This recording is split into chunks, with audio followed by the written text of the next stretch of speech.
Her union with Uranus then initiated a new era of creation, leading to a vast and powerful lineage.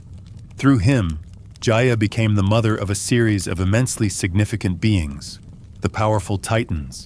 These included Oceanus, the world-encircling river; Coeus, a titan of intellect; Crius, associated with constellations; Hyperion, the sun god; Iapetus, a father of important figures like Prometheus; and the female Titanides; Theia, goddess of sight and shining things; Rhea, mother of the Olympian gods; Themis, goddess of divine law; Mnemosyne, the personification of memory; Phoebe, a titaness of shining intellect; and Thetis, a primeval sea goddess.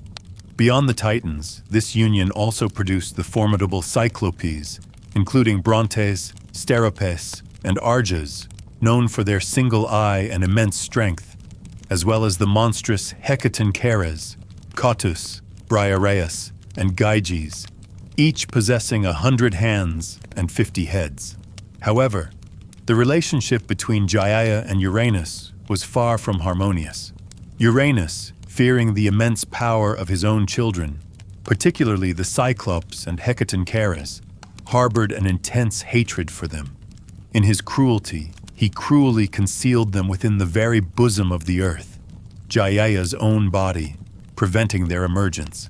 Gaia, suffering from the burden of her imprisoned children, was consumed by sorrow and anger.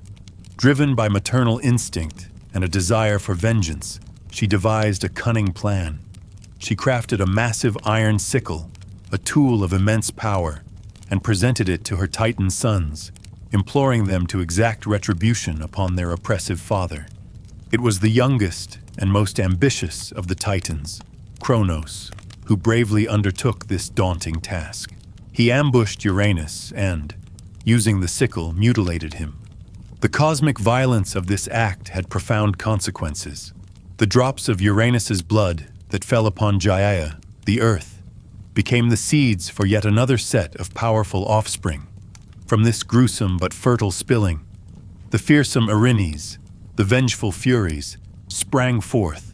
Along with them came the Gigantes, the giants, and the gentle Melian nymphs, spirits of the ash trees.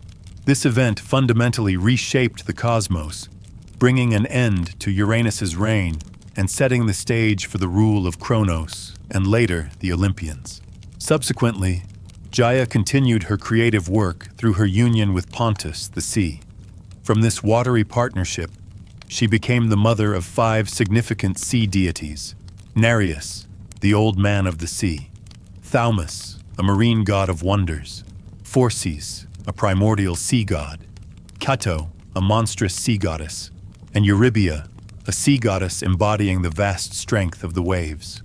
These offspring further diversified the divine inhabitants of the world, connecting Gaia to all aspects of natural existence. Beyond these major lineages, the texts indicate that various other divinities and monsters sprang from her, a testament to her inexhaustible fertility and her role as the ultimate wellspring of life, both benevolent and terrifying. Gaia's influence extended beyond mere procreation. She was also deeply associated with divine inspiration and prophecy. As the source from which arose the vapors believed to produce divine inspiration, she herself was regarded as an oracular divinity. It is a widely known tradition that the sacred oracle of Delphi, one of the most important prophetic sites in the ancient world, was believed to have originally been in Gaia's possession before it passed to other deities, notably Apollo. Aeschylus's Eumenides and Pausanias's writings confirm this early ownership. Similarly, at Olympia, a site famous for its athletic games and its temple to Zeus, Gaia also maintained an oracle in early times, as recorded by Pausanias. This highlights her ancient connection to prophetic wisdom and her role as a source of divine truth embedded within the earth itself. Given her fundamental nature as the personification of the earth, it is self-evident that Gaia belonged to the Theoi Chthonioi, the chthonic gods, those deities associated with the underworld and the earth's depths. Consequently, she is frequently invoked whenever these chthonic deities are called upon. underscoring her profound connection to the powers beneath the surface of the world. Figures like Philostratus in his Life of Apollonius and Ovid in his Metamorphoses make mention of her in these contexts. The numerous surnames and epithets given to Gaia consistently refer to her character as the all-producing and all-nourishing mother, often using phrases like mater omniparens et alma in Latin. This emphasizes her role as the ultimate provider and sustainer of all life. Servius, a commentator on Virgil's Aeneid, even groups her together with divinities presiding over marriage, further cementing her association with fertility and the continuation of life through generations. Her worship was evidently widespread and universal among the Greeks, with temples and altars dedicated to her found in prominent cities and regions such as Athens, Sparta, Delphi, Olympia, Bura, Tegea, Phlius, and other significant locations. Historical accounts from Thucydides and Pausanias attest to the existence of these places of worship, indicating the deep reverence held for Gaia across the Greek world. While direct archaeological evidence of her statues is scarce, we have express statements attesting to their existence in ancient Greece. For instance, Pausanias describes a statue of Gaia in a sitting attitude within the temple of Demeter at Patrae, and another statue of her at Athens. Servius further notes that she was sometimes represented with a key, a symbolic gesture that could signify her guardianship of the earth's hidden treasures, its mysteries, or her ability to unlock its generative powers.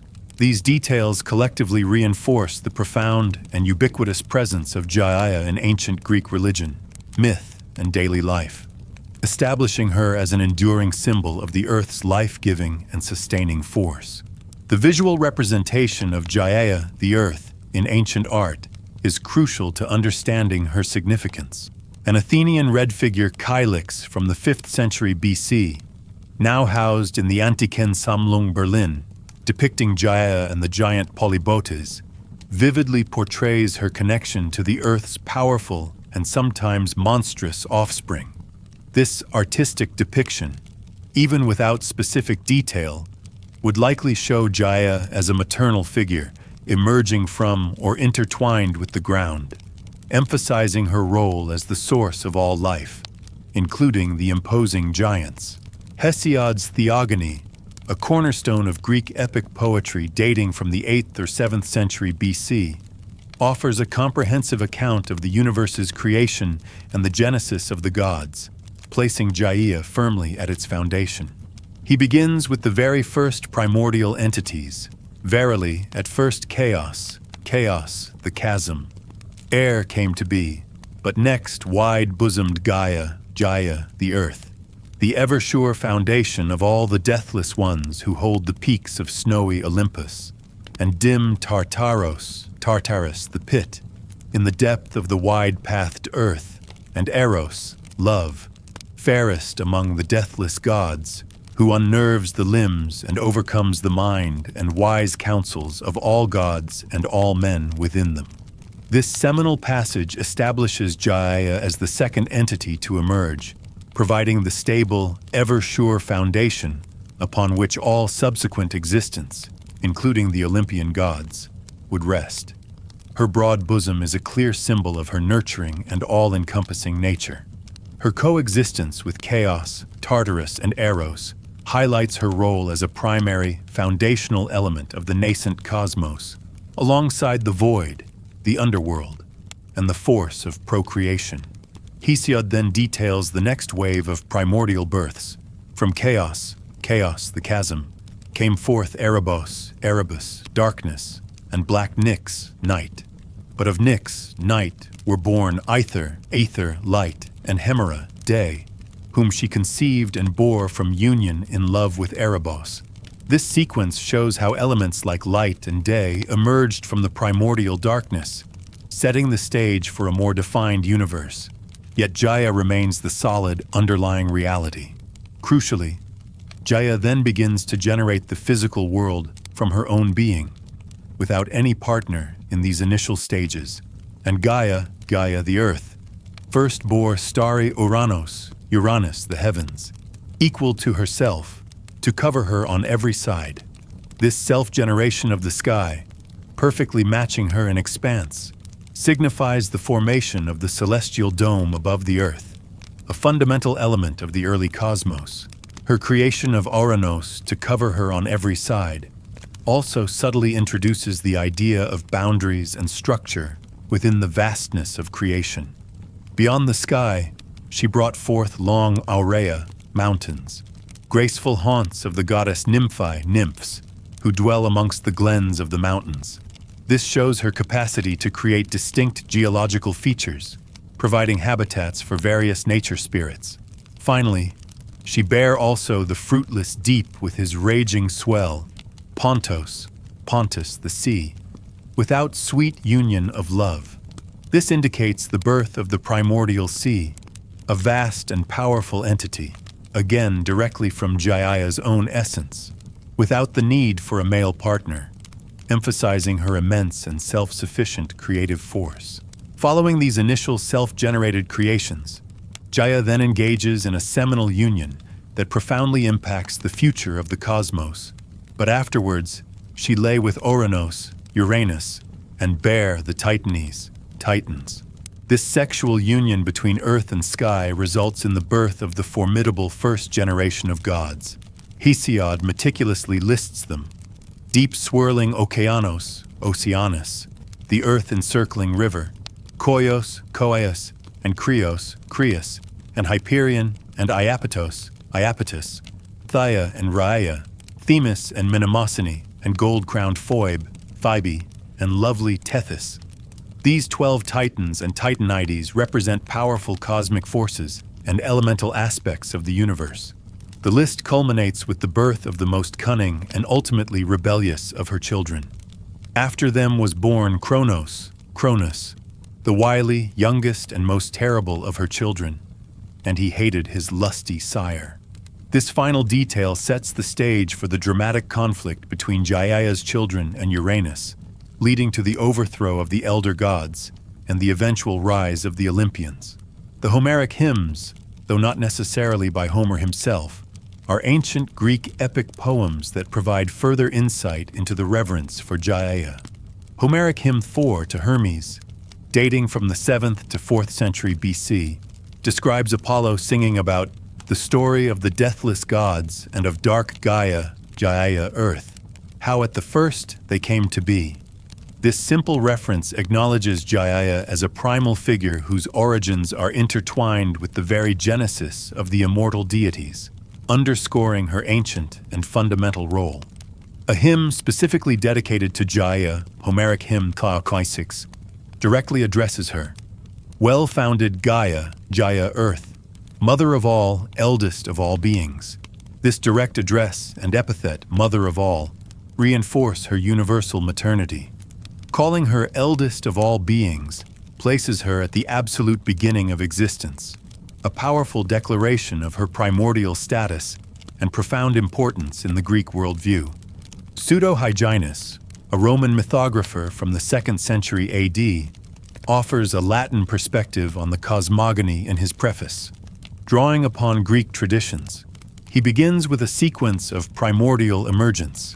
From Chalcogene, mist, was born chaos, the chasm, air. While the starting point, Chalcogene, mist, differs slightly from Hesiod's direct emergence of chaos, the subsequent appearance of chaos aligns with the Greek tradition. This account then continues the lineage of primordial entities, connecting back to the fundamental forces that shaped the universe and established Gaia's place within it. This Latin version, though later, demonstrates the enduring understanding of Gaia as a cornerstone of creation narratives across different ancient cultures. Pseudo-Hyginus, in his preface, continues his account of primordial creation, detailing further lineages.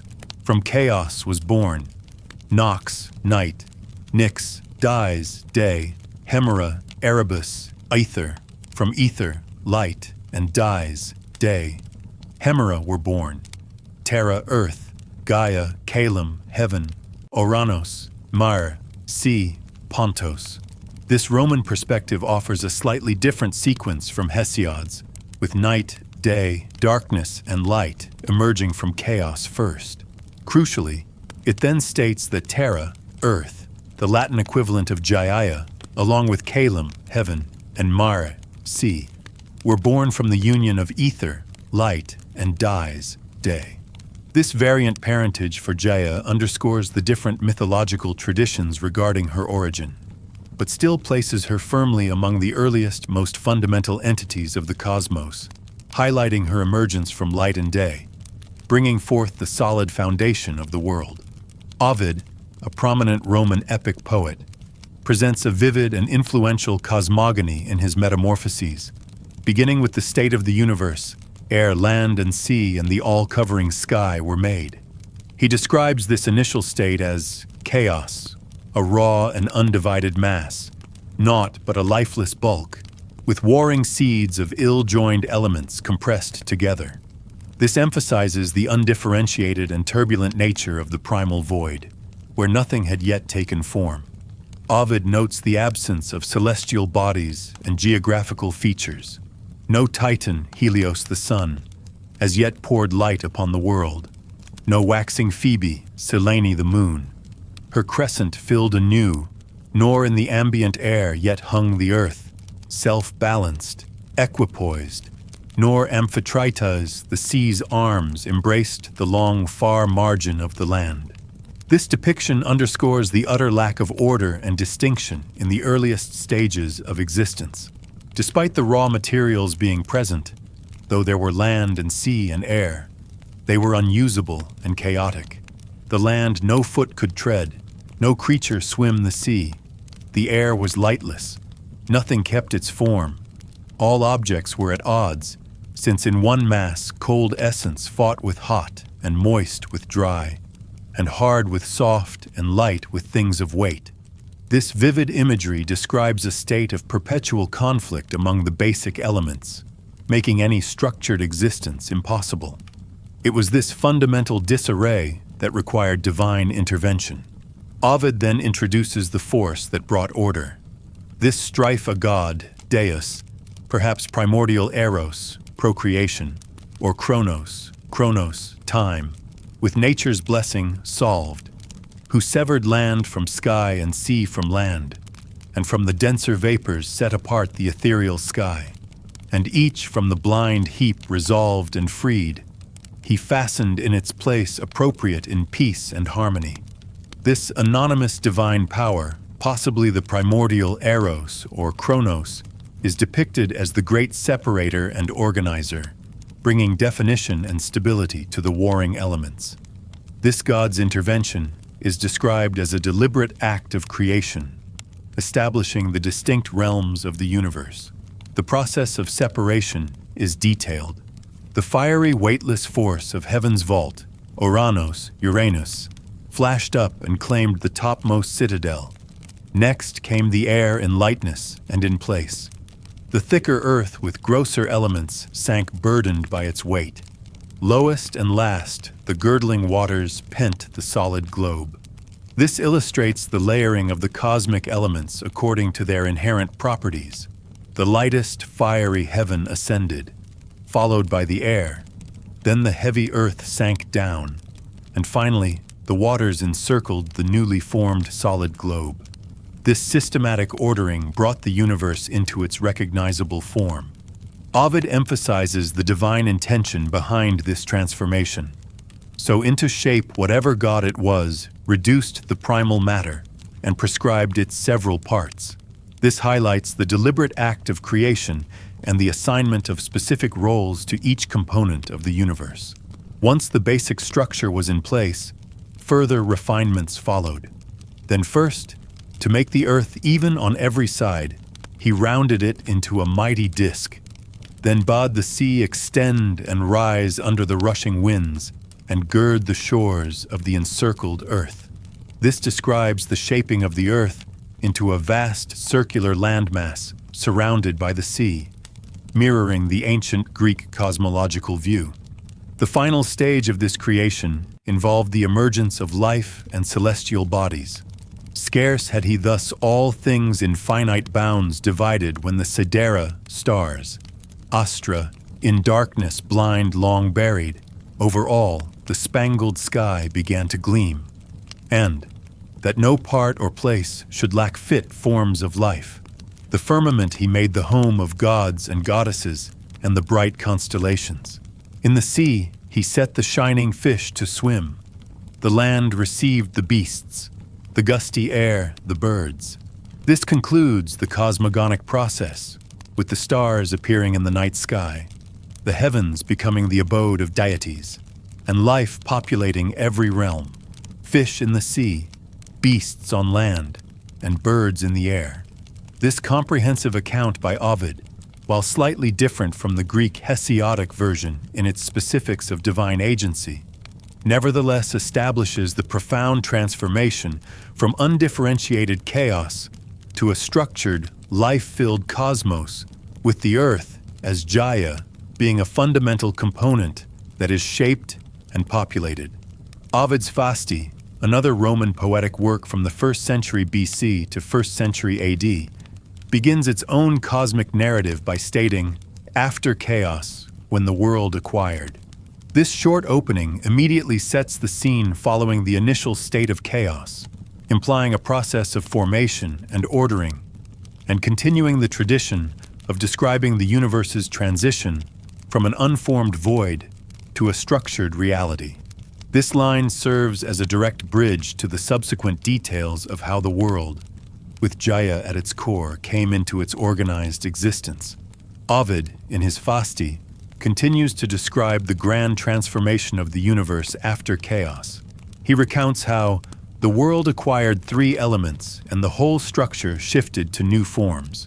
This signifies a fundamental reordering, where the raw, undifferentiated mass of chaos began to separate and solidify into distinct realms. He explains that Earth subsided with its weight and dragged the seas, Pontos, down, illustrating how the heavier, solid elements settled to form the landmass of Gaia and the vast depths of the ocean.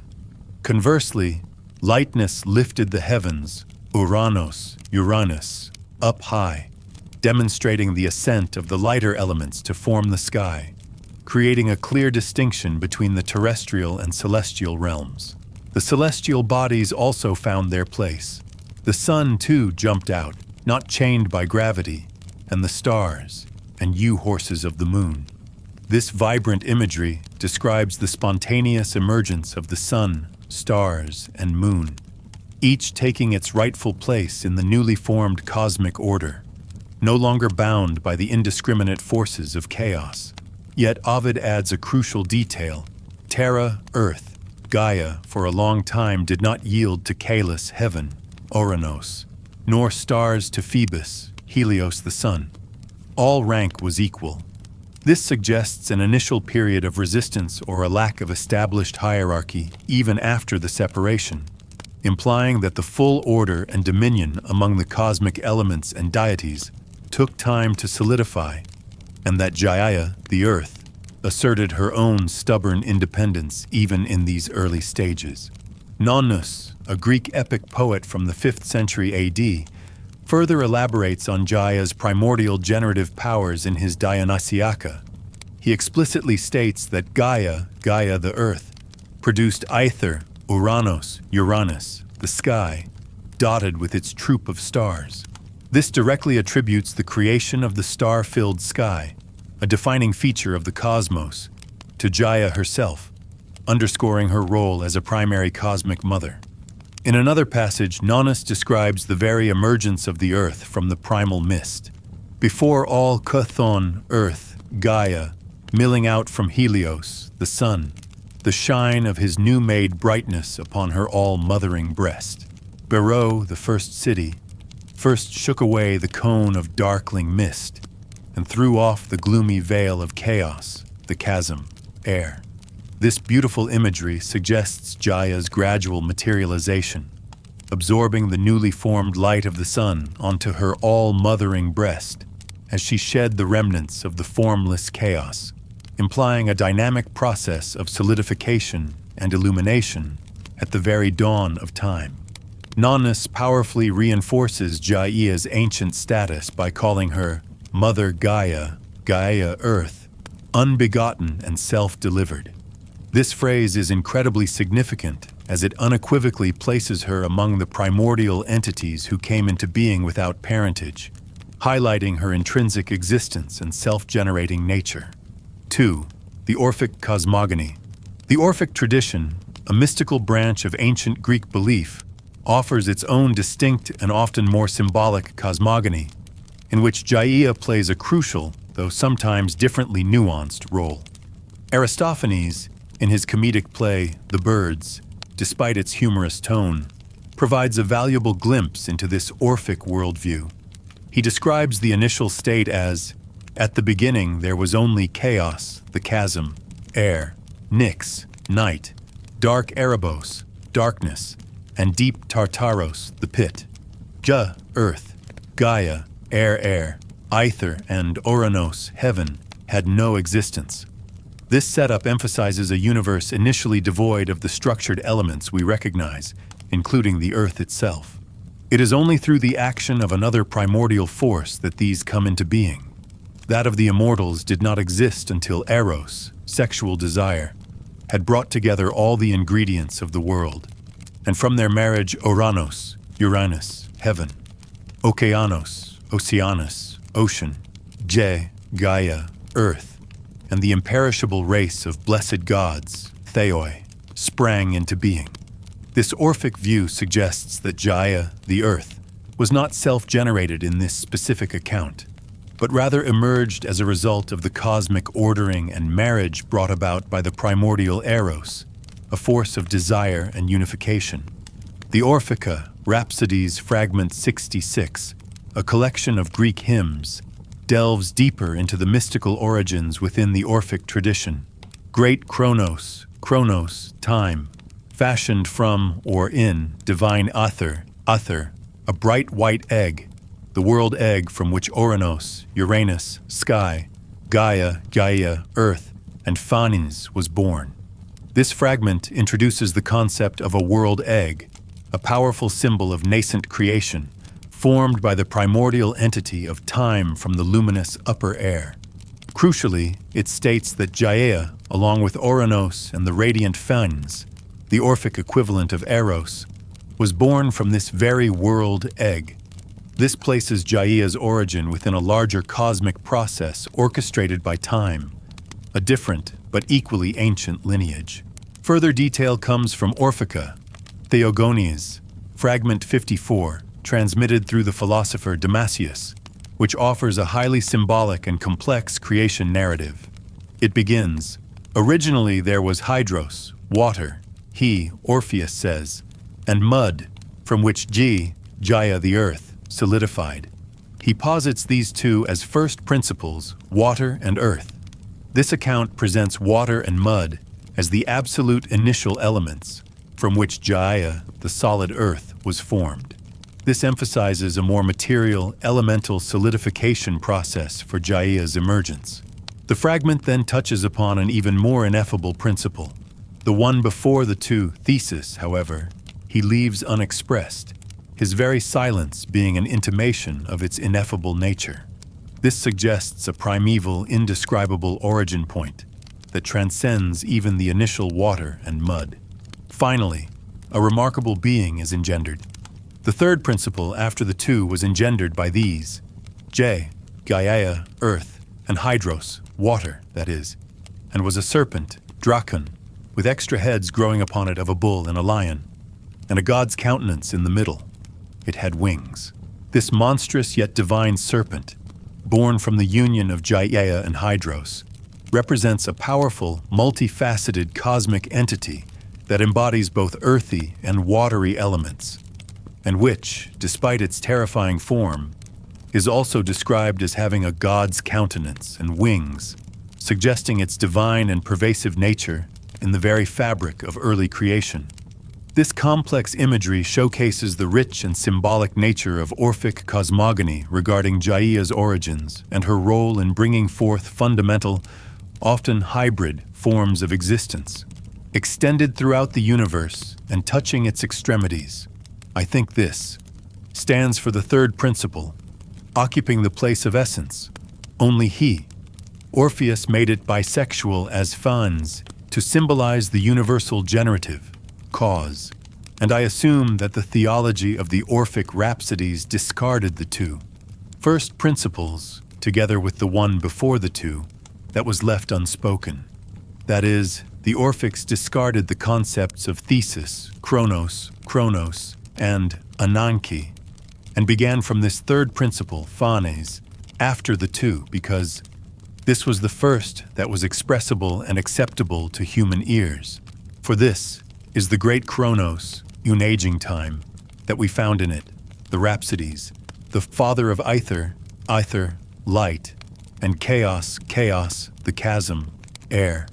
Indeed, in this theology too, the Hieronomen, this chronos, time, the serpent has offspring 3 in number, moist ether, light, I quote, unbounded chaos, air, and as a third, misty erebus, darkness.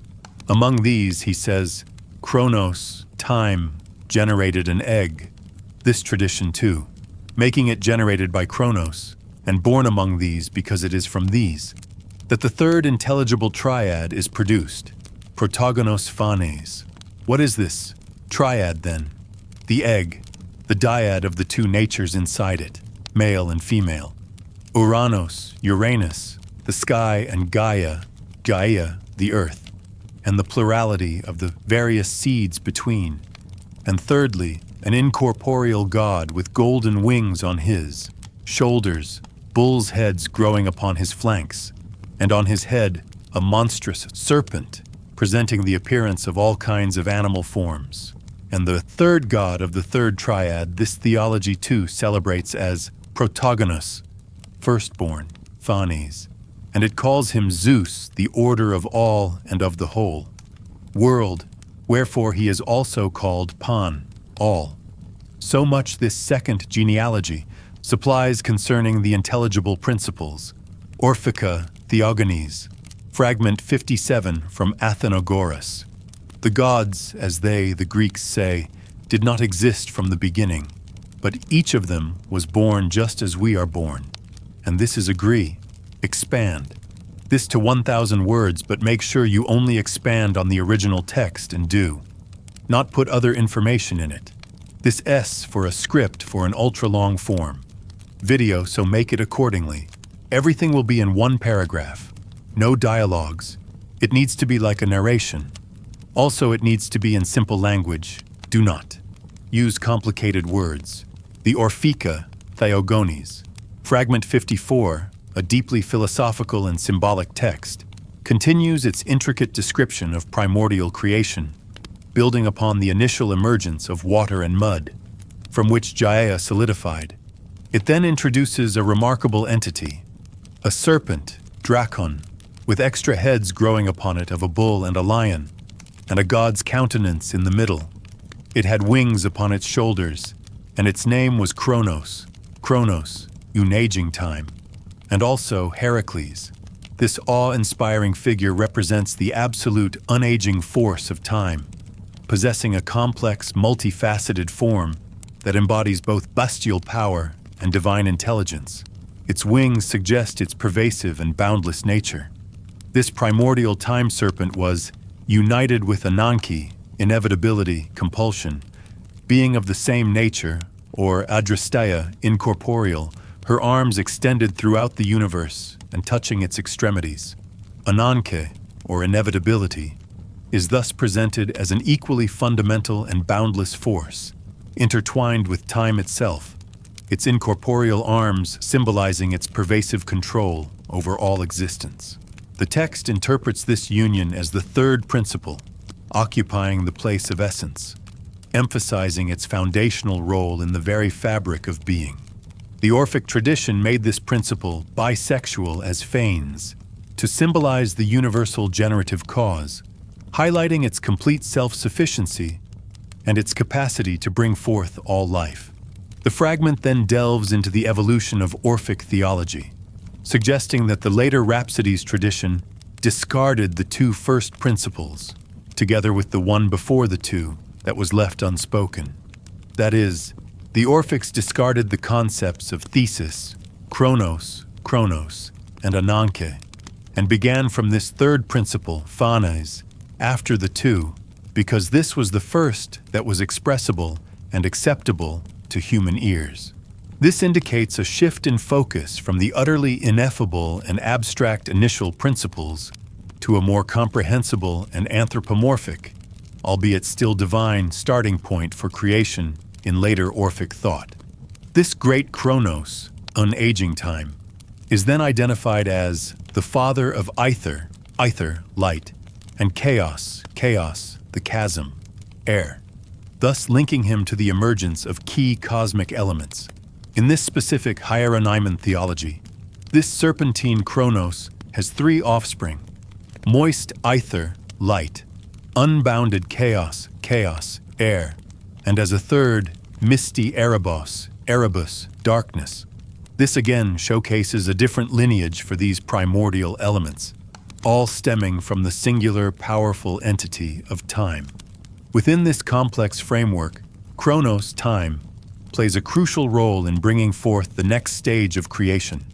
Among these, he says, chronos, time, generated an egg, this tradition too making it generated by chronos, and born among these because it is from these that the third intelligible triad is produced, protogonos phanes.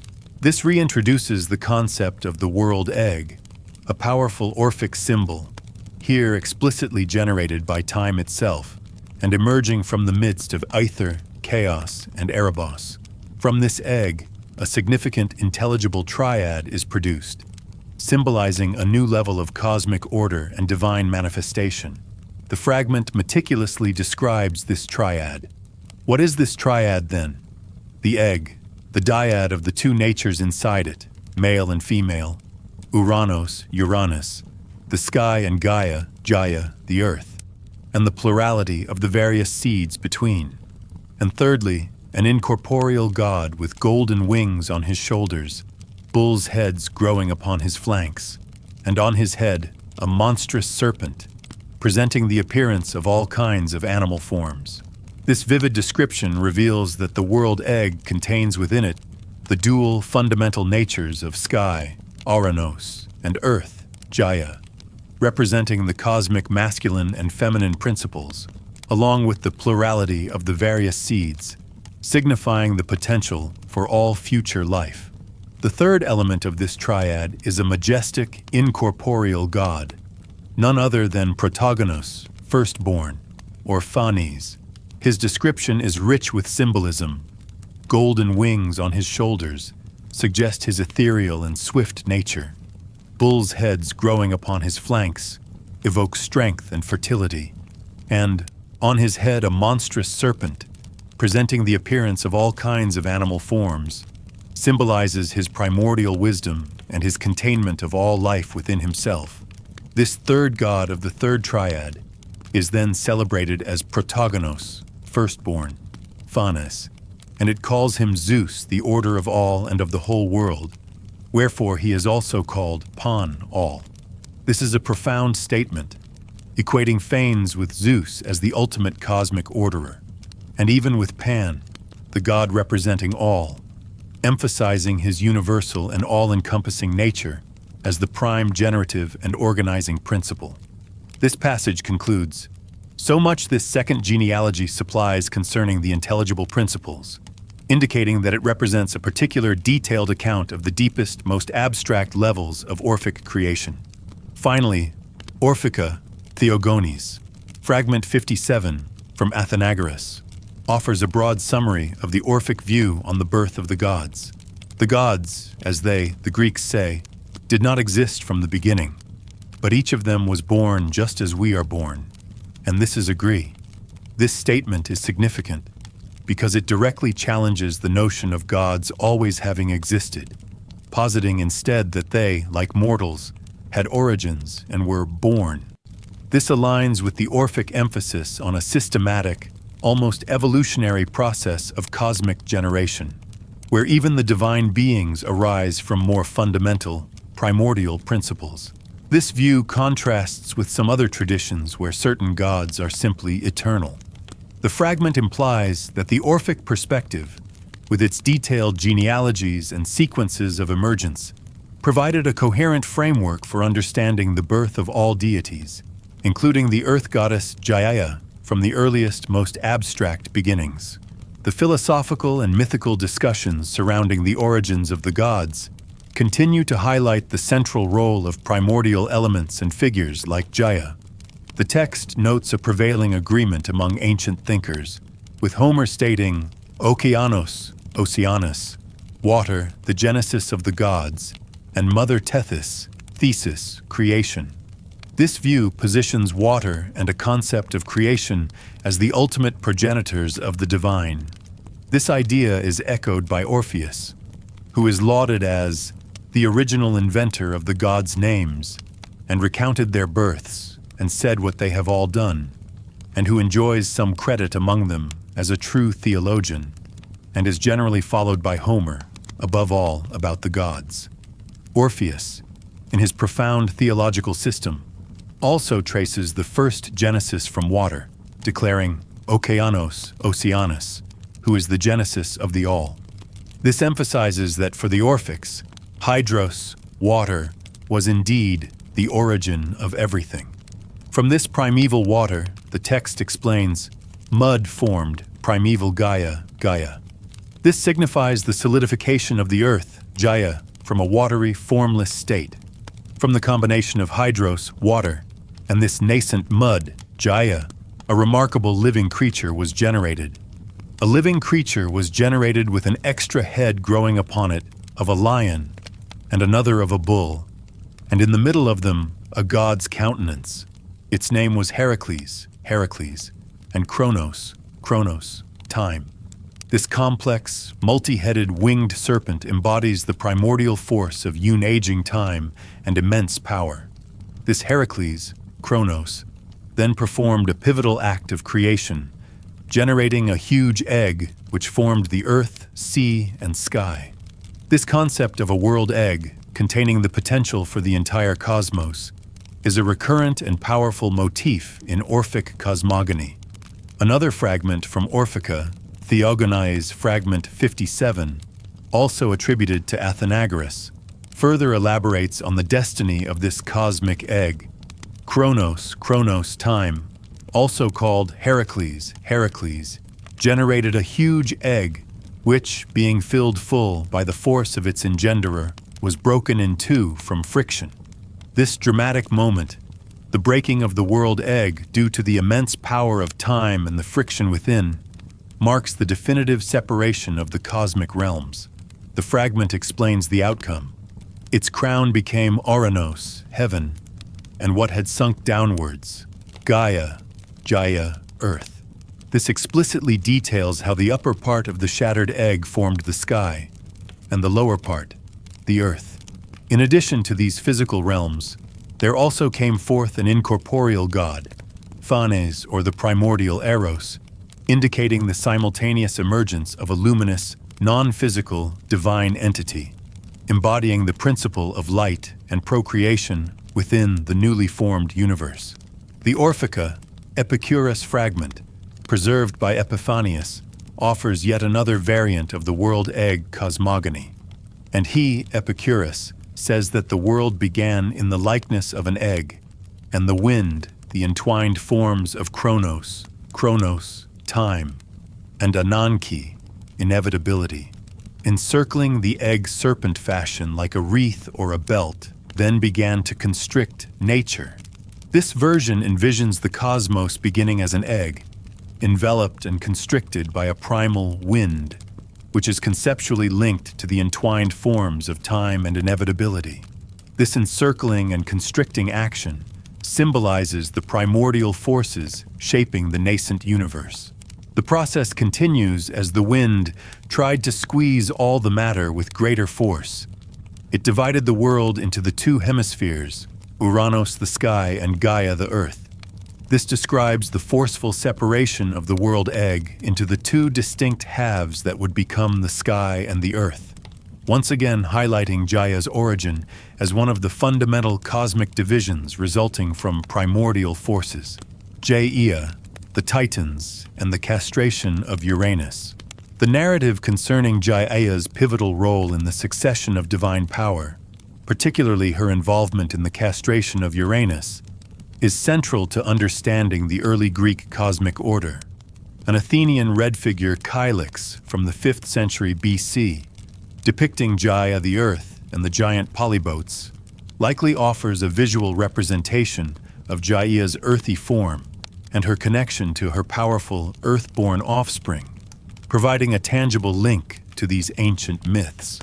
Hesiod's Theogony, a primary source for this myth, meticulously describes the events following Gaia's self-generation of Uranus and Pontus. He states that, and Gaia, Earth, first bare starry Oranos, Uranus, heaven, equal to herself, to cover her on every side, and to be an ever-sure abiding place for the blessed gods. This initial act of Gaia bringing forth the sky was meant to create a stable and protective covering for her and a secure dwelling place for the future gods. However, the idyllic image soon gives way to conflict. The text then transitions to the prolific yet troubled union between Gaia and Oranos. But afterwards, she, Gaia, lay with Oranos and bare the Titans, deep swirling Okeanos, Oceanus, Koios. This passage begins the listing of the powerful children born from this union, leading directly into the events that would forever alter the cosmic hierarchy. The birth of Okeanos, the vast earth-encircling river, and Koios, a titan of intellect, marks the beginning of the generation of the Titans, a pantheon of powerful beings destined to play a crucial role in the unfolding drama of creation and succession. The subsequent Titans, along with their monstrous siblings, would ultimately suffer at the hands of their tyrannical father, leading to Gaia's crucial intervention and the dramatic act of castration that fundamentally reshaped the cosmos. The Theogony of Hesiod continues its vivid account of Gaia's prolific yet ultimately troubled union with Oranos, the sky. Following the birth of the primary Titans, deep swirling Okeanos, Koios, Krios, Hyperion, Iapetos, Thaia, Rhaeia, Themis, Mnemosyne, gold-crowned Phoebe, and lovely Tethys. The narrative focuses on the youngest and most formidable. After them was born Cronus, the wily youngest and most terrible of her children, and he hated his lusty sire. This singular description sets Cronus apart, highlighting his cunning nature and burgeoning animosity toward his father, a feeling that would prove pivotal in the cosmic drama. But the generative power of Gaia and Oranos did not stop there. Hesiod states, and again she bare the Cyclopes, overbearing in spirit, Brontes, and Steropes, and stubborn-hearted Arges. These one-eyed giants, known for their immense strength and skill in craftsmanship, particularly in metalwork, were formidable beings who would later forge Zeus's thunderbolts. Their birth further diversified the offspring of earth and sky. The most terrifying of Gaia's children with Oranos were yet to come. And again, 3 other sons, the Hecatoncheires, were born of Gaia and Oranos, great and doughty beyond telling. Kotos, and Briareos, and Gaius. These colossal beings were described with awe-inspiring, almost incomprehensible power. From their shoulders sprang 100 arms not to be approached, and each had 50 heads upon his shoulders, on their strong limbs, and irresistible was the stubborn strength that was in their great forms. Their immense physical might made them truly dreadful. Hesiod emphasizes their distinct status, for of all the children that were born of Gaia and Oranos, these were the most terrible. Tragically, these powerful offspring were met with extreme cruelty from their own father, and they were hated by their own father from the first, and he used to hide them all away in a secret place of Gaia so soon as each was born, and would not suffer them to come up into the light. And Oranos rejoiced in his evil doing. This act of imprisonment, burying his own children within Gaia's depths, caused immense suffering to the Earth Mother. Uranus's wicked joy in his actions ignited Gaia's burning desire for vengeance. The heavy burden of her imprisoned children caused immense internal suffering for Gaia. But vast Gaia, Earth, groaned within, being straitened, feeling the immense pressure and pain of holding her offspring captive. Driven by this anguish and a fierce maternal protectiveness, she decided to act, and she made the element of gray flint and shaped a great sickle and told her plan to her dear sons. This detail about the flint sickle is significant, emphasizing a primal, earthy weapon. She then rallied her children, addressing them with a heavy heart, and she spoke, cheering them, while she was vexed in her dear heart. "My children, gotten of a sinful father, if you will obey me, we should punish the vile outrage of your father, for he first thought of doing shameful things." Her words reveal both her deep distress and her resolve to bring justice to Uranus's tyrannical actions. Despite the gravity of Gaia's plea, fear initially gripped her children. "So," she said, but fear seized them all, and none of them uttered a word. The prospect of defying their powerful father was daunting. However, one of them, the cunning Kronos, rose to the challenge. But great Kronos the wily took courage and answered his dear mother, "Mother, I will undertake to do this deed, for I reverence not our father of evil name, for he first thought of doing shameful things." Kronos' bold declaration, fueled by his pre-existing hatred for his father, brought immense relief to Gaia. "So," he said, and vast Gaia rejoiced greatly in spirit, and set and hid him in an ambush, and put in his hands a jagged sickle, and revealed to him the whole plot. Gaia's joy signifies her relief and the turning point in the cosmic struggle. She meticulously instructs Kronos, providing him with the weapon and the strategy for the momentous deed. The stage was set for the rebellion. The opportunity arose when Uranus, unaware of the impending danger, approached Gaia, and Ouranos came, bringing on night and longing for love, and he lay about Gaia, spreading himself full upon her. This act of embrace, symbolic of their ongoing cosmic union, provided the opportune moment for Kronos.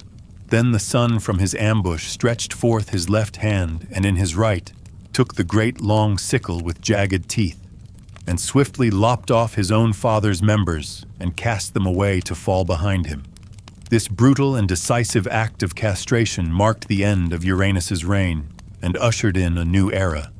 The violence of the act, though horrifying, was also a catalyst for further creation. And not vainly did they fall from his hand, for all the bloody drops that gushed forth Gaia received, and as the seasons moved round, she bare. This emphasizes Gaia's unending fertility, even from such a violent and bloody event.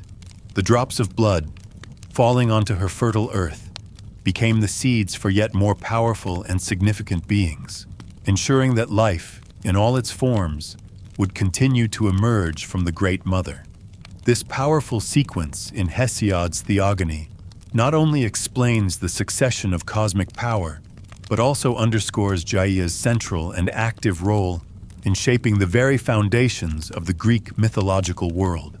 The aftermath of Ouranos' castration, as described by Hesiod, was a moment of paradoxical creation for Gaia. From the vital, bloody drops that fell upon her, she brought forth powerful and distinct new beings, the strong Erinyes, Furies, and the great Gigantes, giants, with gleaming armor holding long spears in their hands, and the Nymphae, nymphs, whom they call Meliae, honey or ash tree nymphs, all over the boundless earth. This passage is crucial as it attributes the birth of the avenging Furies, the formidable spear-wielding giants, and the gentle ash tree nymphs directly to this act of cosmic violence in Gaia's receptive earth. It highlights her ability to transform even suffering into new life and powerful entities that would play significant roles in subsequent myths. Hesiod further emphasizes the importance of Gaia and Ouranos as primordial parents, in a passage where the Muses, goddesses of inspiration, are invoked.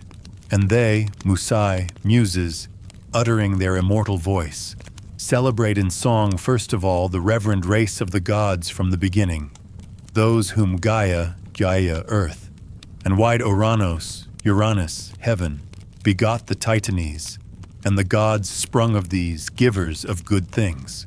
This underscores that the lineage of the gods, beginning with the Titans, traces back directly to Gaia and Uranus, establishing them as the foundational divine couple whose offspring initiated the entire complex family tree of the Greek pantheon. The Muses' song, a divine and truthful account, reaffirms their primordial status. Hesiod also elaborates on the tyrannical behavior of Ouranos towards his formidable children, the Hecatoncheires, even before his castration. But when first their father, Uranus, was vexed in his heart with the Hecatoncheires, Obriareus and Cotus, and Gaius, he bound them in cruel bonds, and he made them live beneath the wide-pathed earth, where they were afflicted, being set to dwell under the ground, at the end of the earth, at its great borders, in bitter anguish for a long time and with great grief at heart. This detailed description of their imprisonment emphasizes Ouranos' cruelty and the immense suffering inflicted upon Gaia, who harbored them within her. Their confinement, at the end of the earth, at its great borders, suggests a primeval, foundational location for their suffering, setting the stage for Gaia's eventual rebellion. Eumelus of Corinth, in his Titanomachia Fragment 1, a part of the epic cycle, also reinforces the ancient belief in the original union of Gaia and Uranus. The epic cycle begins with the fabled union of Uranus, sky, and Gaia, earth, by which they make 3 Hecatoncheires, the 100-handed, sons, and 3 Cyclopes, to be born to him. This text specifically names the Hecatoncheires and Cyclopes as products of this foundational cosmic marriage, further solidifying Gaia's role as the mother of these powerful, often monstrous early beings. Aeschylus, in his tragedy Prometheus Bound, concisely refers to the origin of the Titans. The Titans, children of Uranus, heaven, and Chthon, earth, Gaia. This simple statement, children of Uranus and Chthon, reaffirms the universal understanding of Gaia and Uranus as the parents of the Titans, using the alternative name Chthon for earth, further cementing her identity with the very ground. Pseudo-Apollodorus, a Greek mythographer from the 2nd century AD, provides a more structured and detailed account in his Bibliotheca, beginning with the primordial reign. Uranus, sky, was the first to rule over the entire world. He then outlines Uranus' marriage and the subsequent births. He married Gaia, earth, and sired first the Hecatoncheires, who were names Briareus, Gaius, and Cotus. They were unsurpassed in both size and power, and each had 100 hands and 50 heads.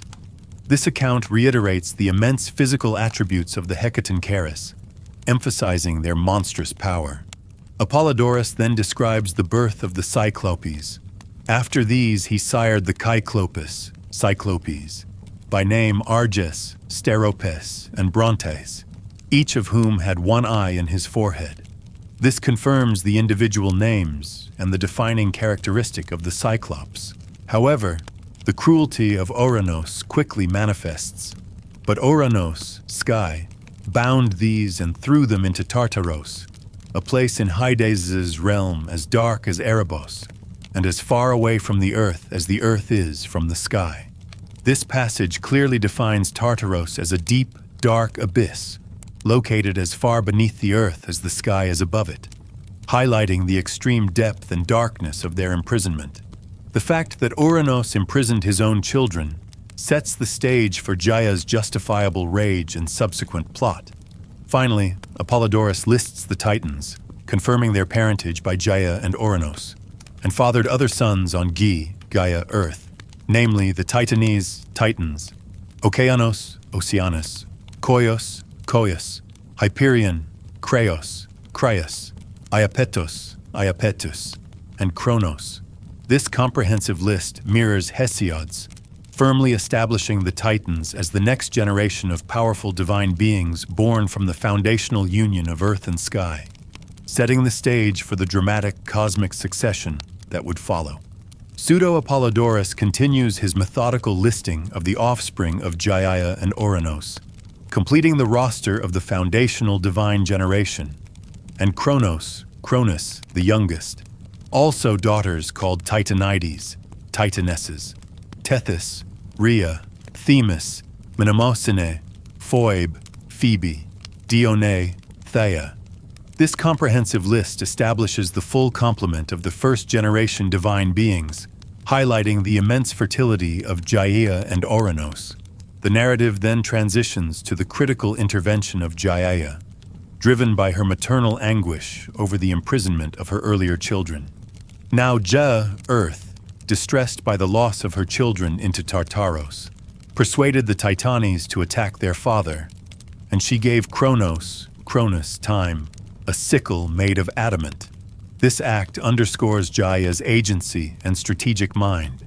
She is not merely a passive mother, but an active participant in the cosmic power struggle. The material of the sickle, adamant, suggests its unbreakable strength and suitability for such a momentous, destructive act. The Titans' response to their mother's plea is detailed. So all of them, except Okeanos, Oceanus, set upon Ouranos, sky, and Kronos cut off his genitals, tossing them into the sea. Oceanus's abstention is a notable detail, setting him apart from his siblings' violent rebellion. Kronos' decisive act of castration effectively ends Ouranos' tyrannical rule. The consequences of this violent act were immediate and profound. From the drops of the flowing blood, Erinyes Furies were born, named Alecto, Tisiphone, Megaira. These three fearsome goddesses of vengeance represent the karmic repercussions of patricide, born directly from the fertile, blood-soaked earth. Thus, having overthrown Ouranos' sky's rule, the Titanes retrieved their brothers from Tartaros and gave the power to Kronos. This signifies a cosmic shift in power, with Kronos ascending to supreme authority after freeing his imprisoned siblings. Diodorus Siculus, a Greek historian, provides a slightly different perspective on the Titan lineage in his Library of History.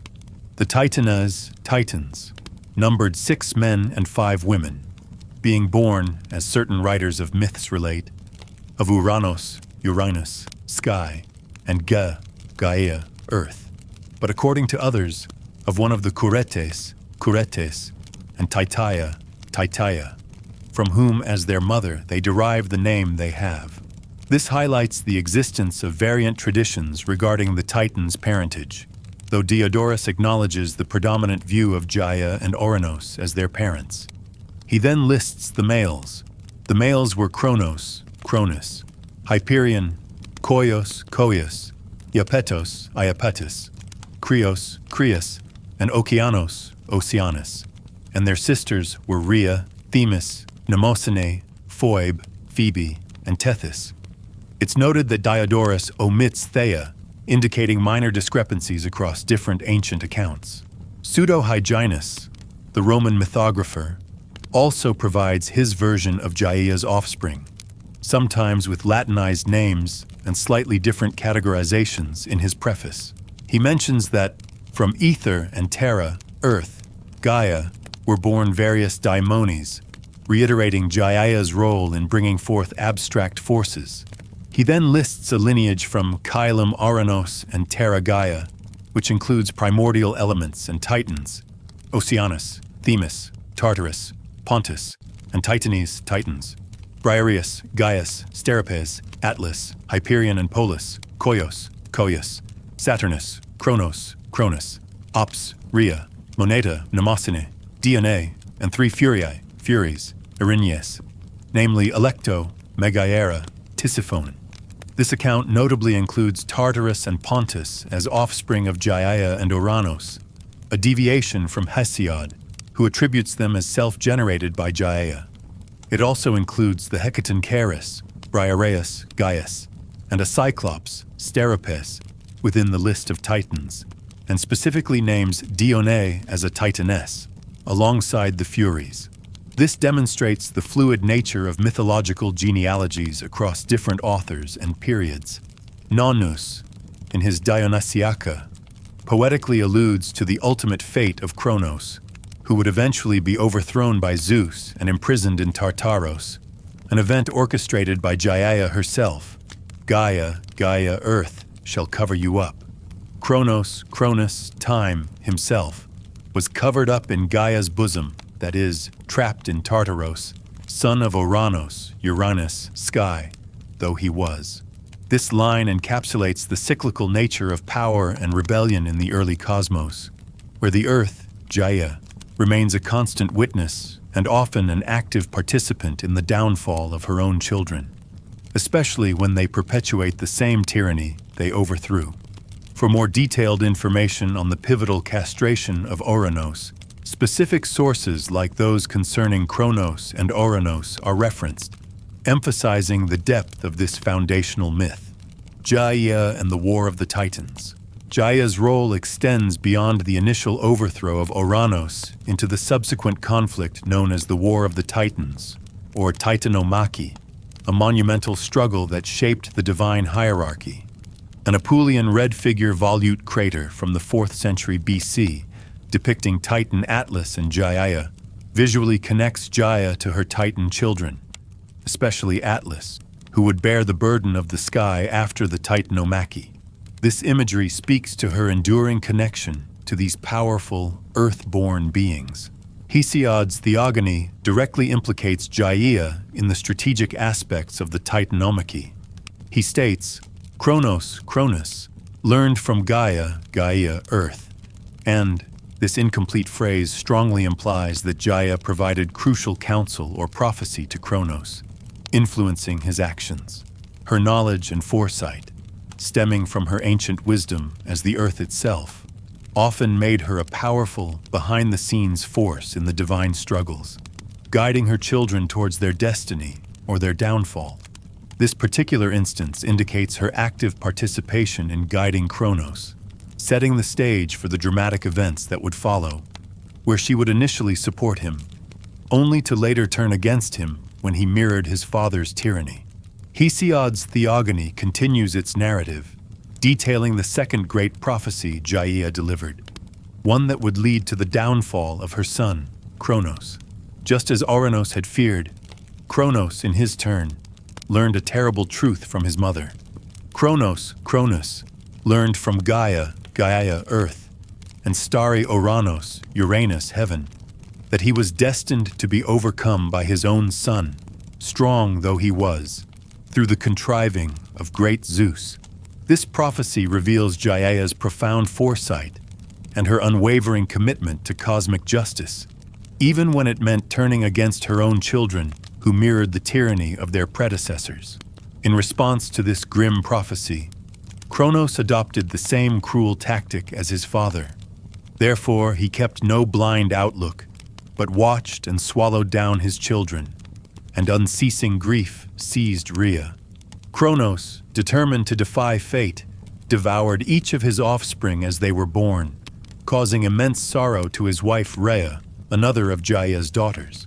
However, when Rhea was about to give birth to Zeus, the destined ruler of gods and men, she desperately sought help.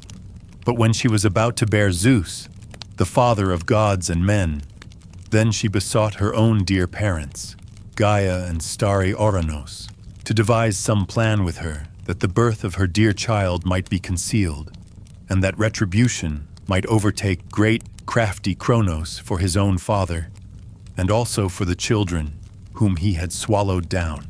This pivotal moment highlights Gaia's continued role as a counselor and a force for retribution. Rhea appeals directly to her primordial parents, seeking their ancient wisdom and assistance to save her child and punish Kronos for his crimes, both against his own father and against his devoured offspring. Gaia and Ouranos readily agreed to help their daughter, and they readily heard and obeyed their dear daughter, and told her all that was destined to happen touching Kronos the king and his stout-hearted son. Their willingness to aid Rhea against Kronos underscores their commitment to the overarching cosmic order and the unfolding of destiny. So they sent her to Laetus, to the rich land of Crete, when she was ready to bear great Zeus, the youngest of her children.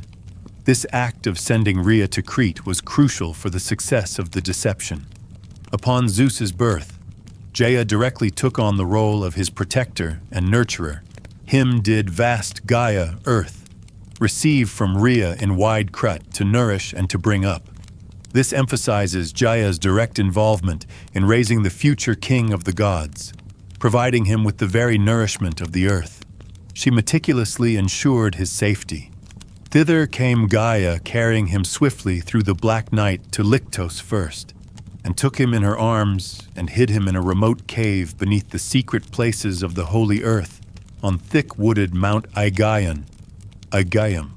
The imagery of Gaia carrying him through the night and hiding him in a secret cave deep within her holy earth reinforces her profound connection to the land and her protective nature. In place of the infant Zeus, Gaia masterminded a crucial deception. But to the mightily ruling son of Ouranos, the earlier king of the gods, she gave a great stone wrapped in swaddling clothes. Then he took it in his hands and thrust it down into his belly.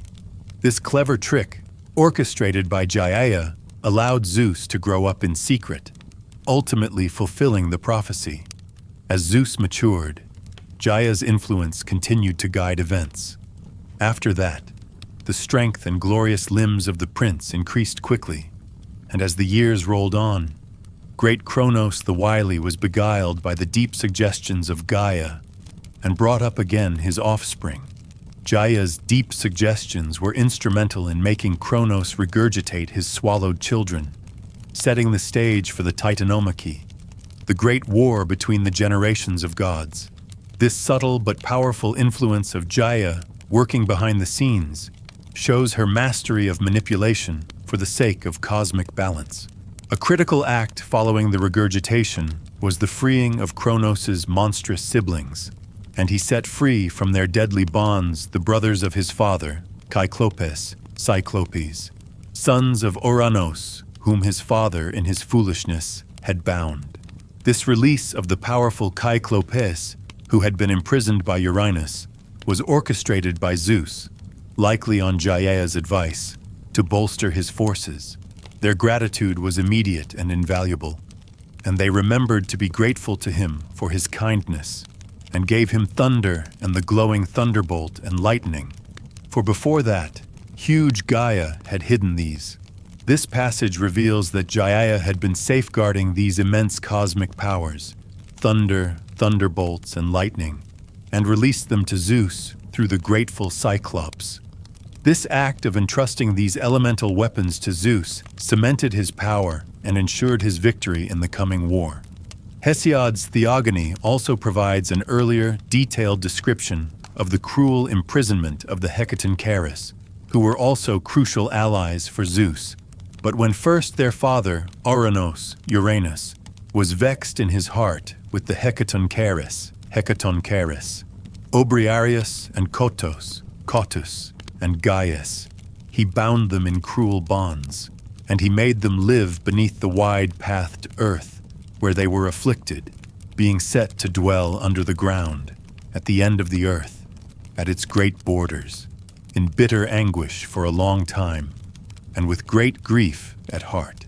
This reiterated description emphasizes the immense suffering these powerful beings endured within Gaia's depths, a suffering that fueled Gaia's desire for justice and ultimately led to her support for Zeus, who would finally free them and utilize their strength in the titanic struggle for cosmic dominion. For a long time, and with deep sorrow in their hearts, the great powers of the earth, the Cyclopes and other beings cast into Tartaros, remained trapped in darkness, hidden far below the surface of the world, beneath the solid lands and the deep foundations of the earth, where the light of the sun could not reach them, and where time itself seemed to stand still. But eventually, after enduring this long period of imprisonment and grief, they were brought back into the light, and this was done at the urging of Gaia, the ancient and all-seeing earth, who had knowledge of all things and had seen how the path to victory for the younger gods lay in freeing these powerful beings.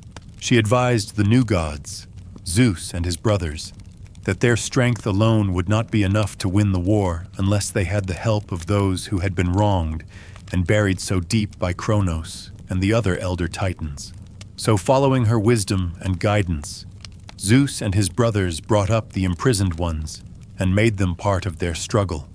Then the war broke out in full, a terrible and thunderous war that shook all of creation, and Zeus did not hesitate.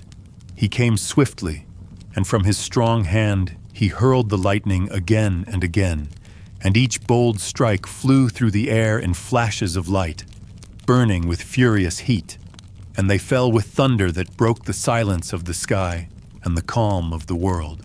The flames whirled in the air, vast and awesome, and the very earth began to burn and crackle, caught in the fires that poured from the heavens and the gods above.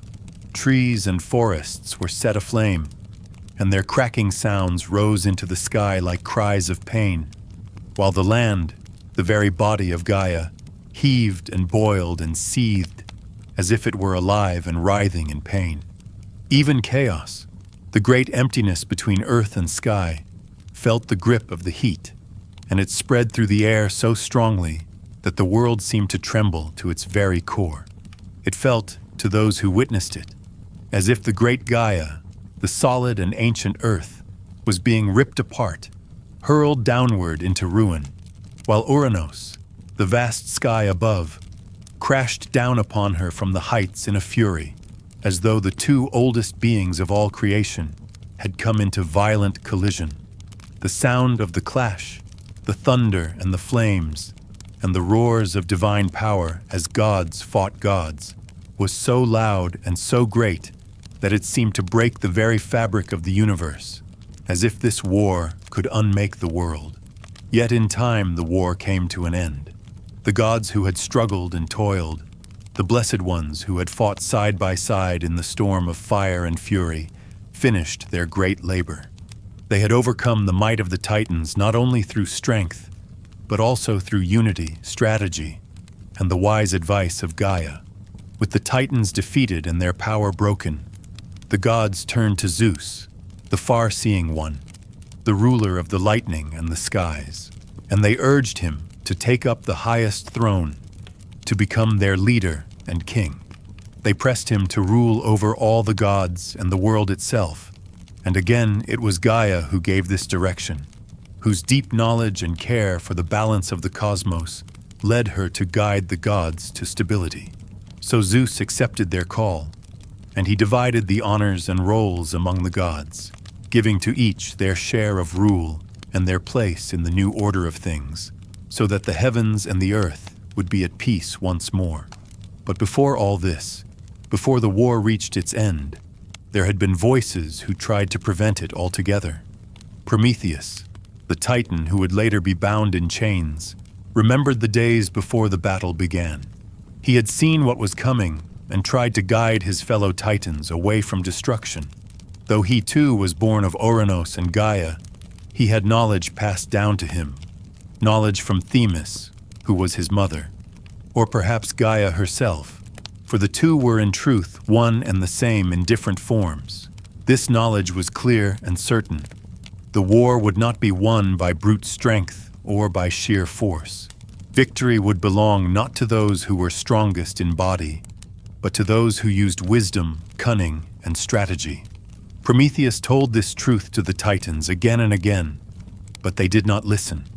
In their pride, they believed that their strength alone would be enough, that they could hold power forever without changing their ways or seeking the wisdom of those who saw deeper. They ignored the counsel of Prometheus, and so they marched into a war they could not win. Earlier still, after Kronos had overthrown Ouranos and claimed the rule of the cosmos, he too made choices that led to his downfall, though the Cyclopes and other mighty beings had helped him in his rise to power.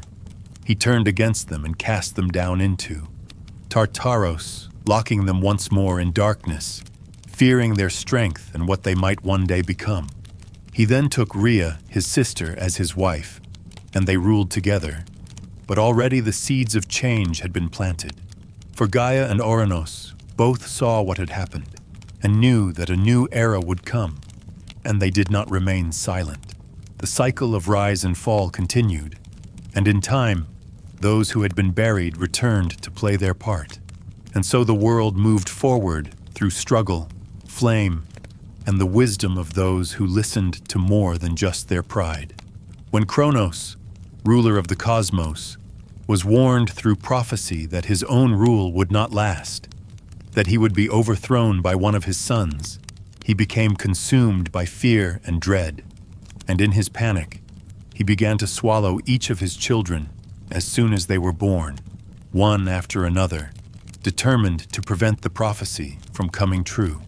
But fate, though it may be delayed, cannot be denied, and the youngest child, Zeus, was hidden from him and raised in secret.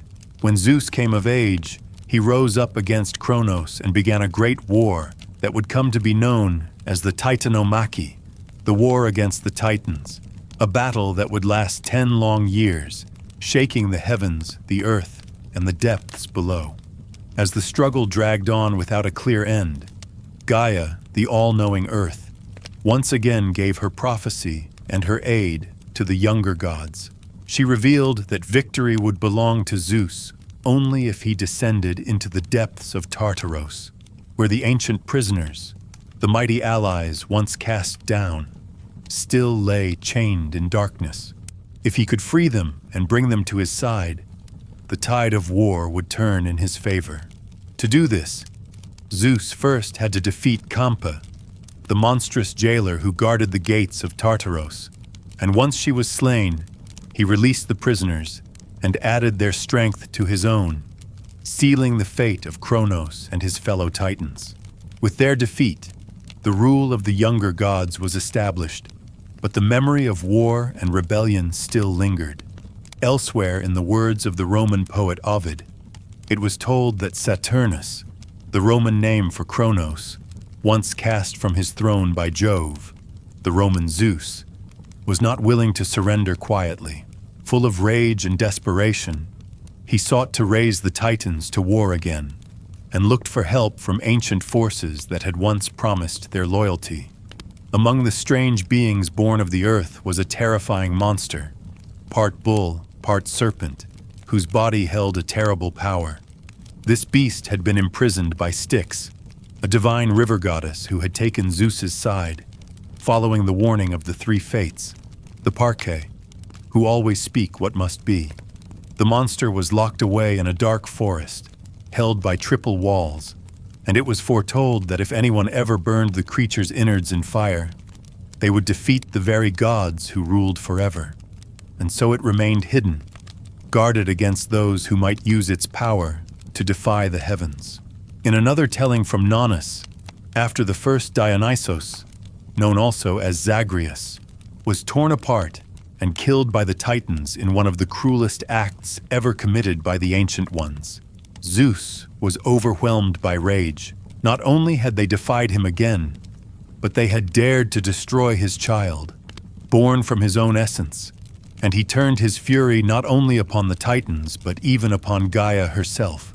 For she was the mother of the Titans and the source of their being. He rained down fire upon the world, bringing the punishment of thunder and flame across all lands. The forests burned, and even the hair of Gaia, a symbol of her life and power, was scorched by the heat of his wrath.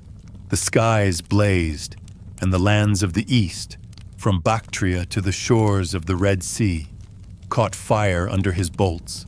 The great Caspian Sea hissed under the heat. The mountains of India glowed with flame, and the waters of the Red Sea rolled with waves of fire, sending steam and sparks into the air. The lands of Arabia, the heart of ancient deserts, burned under the sun and the fire from above. Zeus's vengeance was so great that he did not stop at the east, but turned his thunder toward the west, striking even the oceans. The western seas burned under the winds of Zephyros, and the boiling waves spat out glowing waters. The northern lands, covered in snow and cold, felt the sting of fire as the frozen seas themselves began to bubble and burn. Even under the constellation of the goat, Aigokeros, the southern sky flared with sparks hotter than ever before. The world was in torment. Even Okeanos, the great river that circles the world, poured out tears. And these were not mere waters, but tears of prayer, a plea from the ancient waters to the king of gods to show mercy. And so, at last, Zeus looked down and saw the earth blackened, her body scorched and wounded, and his anger softened. The sight of Gaia in pain stirred pity in his heart, and he chose to bring healing after destruction. He summoned the clouds, covering the sky in dark veils of water, and released the rains, not a trickle but a flood that poured over the whole earth, washing away the ashes and the burns. This was the Great Flood, the time when all the world was covered in water, and it came not just as punishment, but also as cleansing, a way to cool the wounds left by fire and war. It was in this moment that Zeus, the god of storms, became also the god of mercy, as his rain fell not just to drown, but to restore. And in the silence after the flood, a new world would begin to rise. After the defeat of the Titans and their banishment from the heights of the heavens, Gaia, the earth, still filled with anger and sorrow over the downfall of her children, turned once again to the dark depths below. In her grief and wrath, she united with Tartaros, the pit that lies deep beneath all things, and from this union she gave birth to her youngest and most terrifying child, Typhoeus, a monstrous force of nature born not only from darkness, but also stirred to life by golden Aphrodite, whose powers of desire helped bring him forth.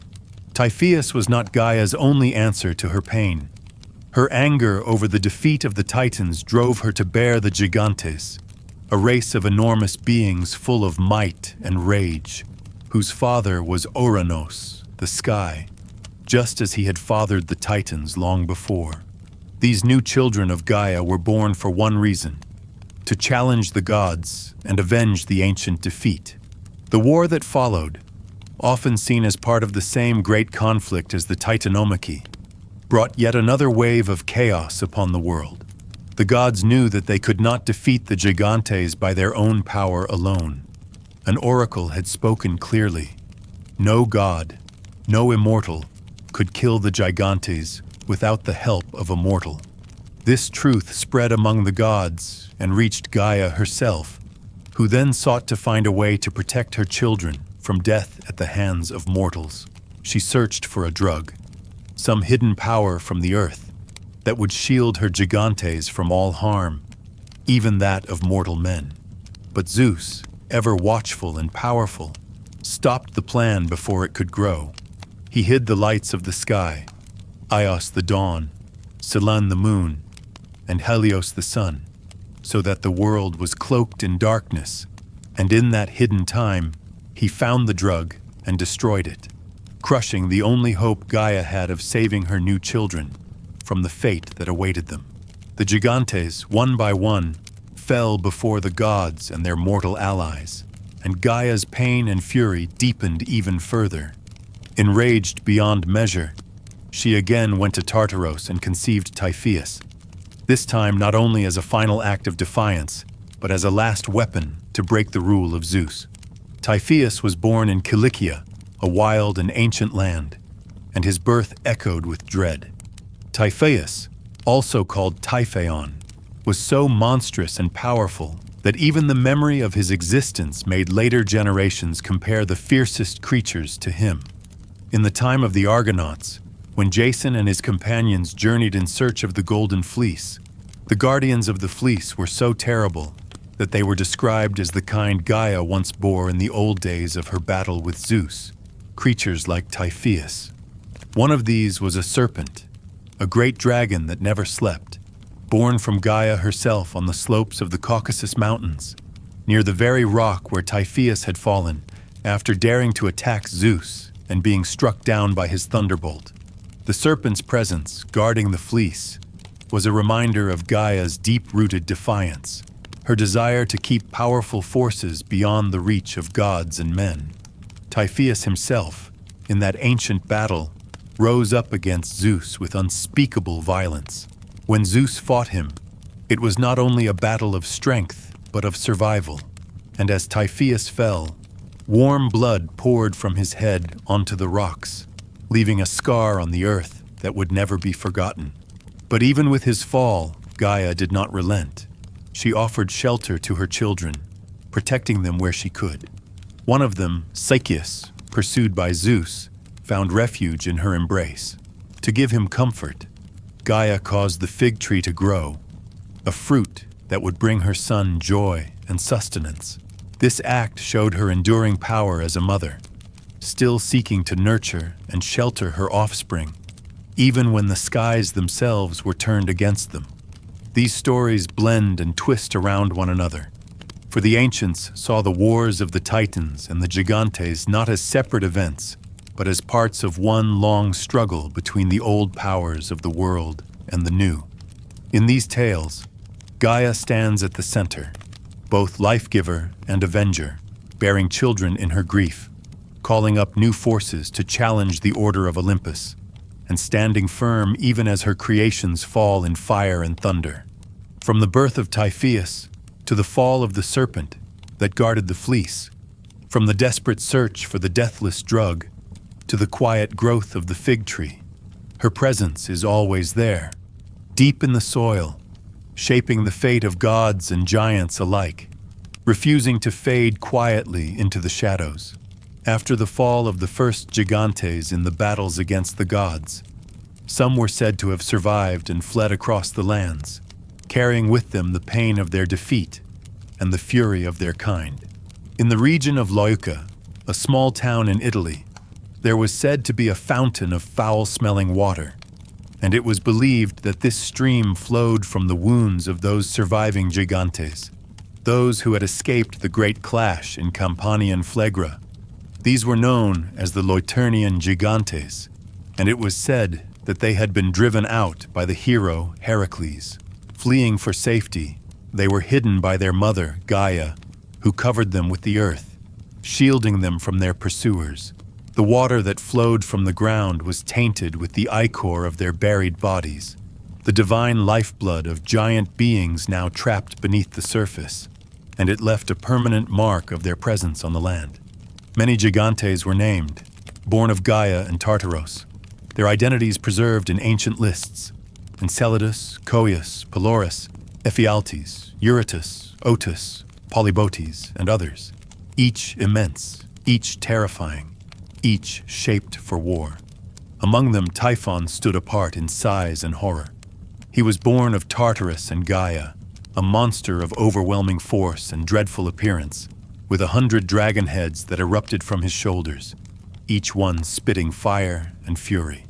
When he rose to challenge Zeus himself, seeking the rule of all things, Zeus did not hesitate. The king of the gods struck Typhon in the chest with a blazing thunderbolt, and as fire devoured the monster, Zeus hurled Mount Etna upon him, trapping his body beneath the volcanic mountain. And so it is said, the mountain still burns today, a living scar of that ancient battle, its fire a reminder of Typhon's rage and Zeus's strength. But Gaia's struggle did not end there. In her deep sorrow and anger over the fate of her children, crushed by Olympus and drowned in blood, she sought to preserve their memory. From their blood, still warm upon the ground, she gave life to a new race, the Gigantes, fallen in heaps beneath shattered mountains, Pelion on Ossa, Olympus torn open by Zeus's bolt, left behind not only death, but the seed of something new. Gaia took that spilled blood and shaped it again into human form, a race born from violence and soaked in the hatred of the gods. But even this new generation, formed from divine blood, carried the same defiance. They despised the gods and took joy in cruelty and war, a reflection of their bloody origin and Gaia's grief. From one war to the next, the earth never ceased to stir. At another time, as Zeus lay with Pluto, he hid his thunderbolts in a deep cavern, keeping them close while his passion distracted him. Yet even in hiding, their power was not still. Smoke poured from underground, and the cliffs above blackened with soot. Flames from the bolts heated the underground waters until they boiled over, pouring steaming torrents into the Mygdonian gorge, filling it with noise and fire. Then, at a nod from Gaia, the earth again showed her influence, ever present, ever watching, ready to rise or burn or birth new fury when stirred. Through every tale, every clash of gods and monsters, Gaia stands at the heart of it, mother of giants, keeper of their remains, giver of life through blood, and still the one who nurtures even when the skies hurl fire and the mountains fall. From the Loternian gigantes buried in Italy, to Typhon burning under Sicily, to the monstrous heads split open by Zeus, to the new race of men formed from divine blood, the story winds onward, and Gaia never fades. In the land of Cilicia, the monstrous Typhoeus, born of the earth herself, reached out with vast and terrible hands and stole from Zeus the very tools of fire, the weapons that wielded the lightning and power of the sky. With his serpent-like feet dragging behind him, he left the blazing arms of Zeus hidden in a cave, placing them under the watchful protection of Mother Gaia, the earth who bore him. As the battle raged between Typhoeus and Zeus, the air grew thick with hailstones, frozen and jagged, pelting the giant's flesh like missiles of ice. Gaia, watching her son suffer beneath this icy storm, was struck herself by the cruel blows that tore into the earth and the flesh of her child.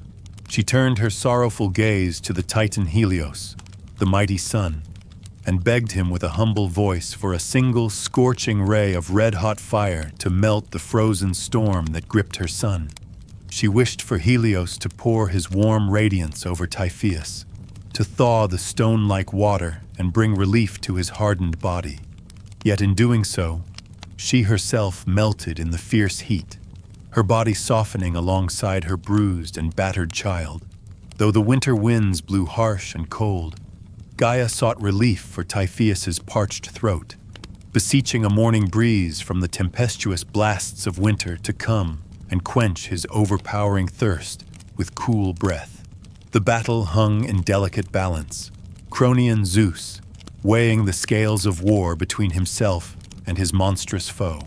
Gaia, his mother, threw off the veil of her forest, revealing her grief for Typhoeus, who lay suffering beneath the onslaught. His multiple serpent heads smoked and shriveled, a terrible sight that pierced the earth's heart. As the fight wore on, the knees of Typhoeus buckled, and the great trumpet of Zeus sounded with a thunderous roll, heralding the victory of the gods. Struck down by a bolt from the heavens, more powerful than any steel blade, Typhoeus collapsed with his back pressed hard against the earth, stretching his snake-like limbs in the dust and spewing flame into the air, defeated yet still terrible in his ruin. In the aftermath, Gaia, the Earth Mother, tore her rocky tunic in deep mourning, casting aside the tools of sorrow and instead allowing the winds to batter her chest and cut away the forest that crowned her head, as if she herself were shedding leaves in a season of grief. She wept, her river-like tears flowing and echoing through the swollen streams of the hills, her mourning spreading like floodwaters across the land. The story of Gaia's grief and Typhoeus's fall was not told in isolation, for even Hera, the queen of the gods, sent her cunning prayers to All-Mother Gaia. She sought to dry the earth's anger, observing the deeds of Zeus and the valor of Dionysos, who had crushed countless earth-born foes in distant lands. Thus, The battles between gods and giants, between sky and earth, echoed through time and myth, a tale of power, suffering, and the eternal struggle that shaped the world itself, with Gaia at its heart, ever the mother, ever the mourner, ever the source of life and destruction.